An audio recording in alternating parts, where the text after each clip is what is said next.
नमस्कार। आजको भिडियोमा हामी CBC report complete blood count कसरी पढ्ने र बुझ्ने भनेर सरल भाषामा सिक्नेछौँ।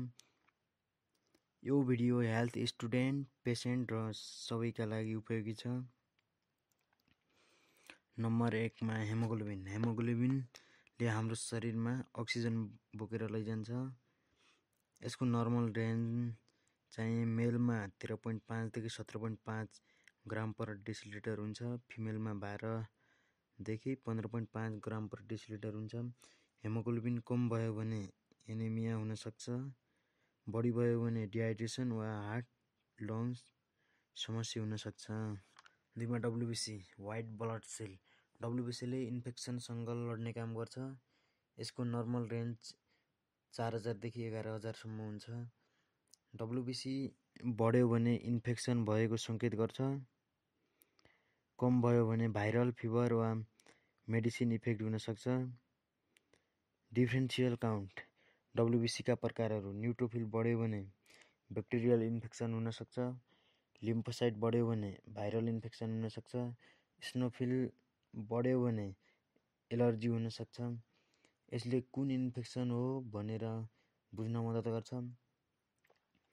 RBC, PCV, MCV, MCH, एमसिएचसी।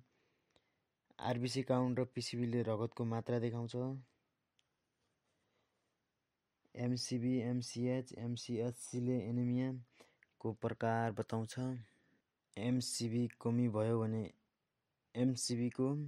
भयो भने आइरन डेफिसिएन्सी एनेमिया हुन सक्छ।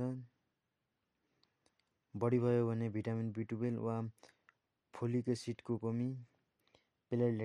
प्लेटलेटले रगत जमाउन मद्दत गर्छ।